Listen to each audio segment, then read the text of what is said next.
साथ संगत जी, आइए इस वीडियो में जानते हैं जीते जी कैसे मरा जाता है। पूर्ण एकाग्रता जानी समाधि की अवस्था को ही संतों महात्माओं ने जीते जी मरना कहा है।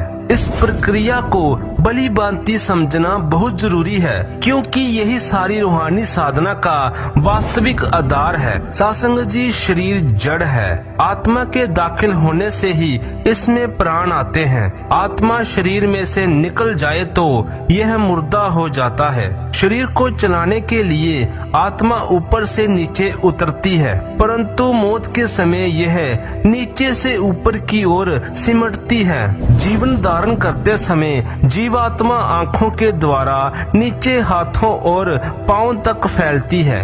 मृत्यु के समय यह पहले हाथ पांव खाली करती है, फिर टांगे, बाजू, धड़ और आंखें। जो भाग आत्मा खाली करती जाती है वह सुन्न जा ठंडा होकर मरता जाता है। जब सूरत आंखों के पीछे आकर शरीर को पूरी तरह खाली करके एक ओर हट जाती है तो शरीर की मौत हो जाती है। आत्मा का 9 द्वारों द्वारा शरीर में उतरना शरीर का जीवन है और 9 द्वारों को खाली करके एक और हो जाना शरीर की मौत है। प्रत्यक्ष है कि शरीर आत्मा के सहारे जीवित है, जबकि आत्मा की शरीर के बिना अपनी स्वतंत्र हस्ती भी है।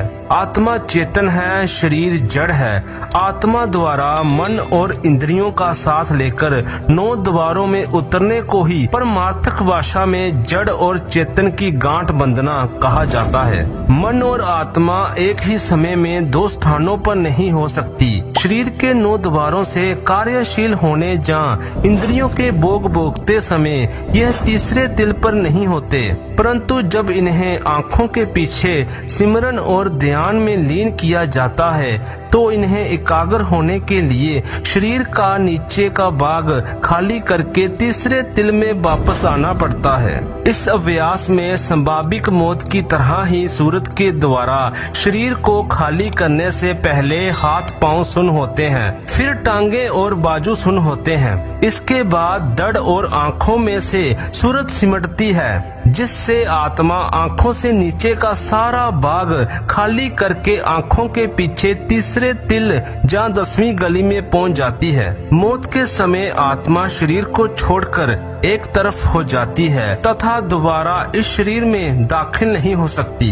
आत्मा शरीर और ध्यान के रूहानी अभ्यास में शरीर के आँखों से नीचे के भाग को सुन छोड़कर 10वीं गली में जागृत हो जाती है। जब तक सूरत तीसरे तिल में एकाग्र रहती है शरीर मुर्दे के समान होता है, परंतु आत्मा चेतन होती है। जब यह फिर 9 द्वारों में वापस उतर आती है शरीर दोबारा जीवित हो जाता है। इस रूहानी अभ्यास में मृत्यु और जीवन का कर्म इकट्ठा चलता है और अभ्यासी अपनी इच्छा से इस मौत का अनुभव करता है, इसीलिए इसे जीते जी मरना कहा जाता है। मुसलमान फकीरों द्वारा इस आलम को कब्र का जीना कहा जाता है। सूरत के तीसरे तिल में एकाग्र होने के कारण शरीर का आँखों से नीचे का भाग कब्र बन जाता है, परंतु आत्मा जागृत जहाँ चेतन होती है, इसीलिए यह कब्र में जीने के समान है।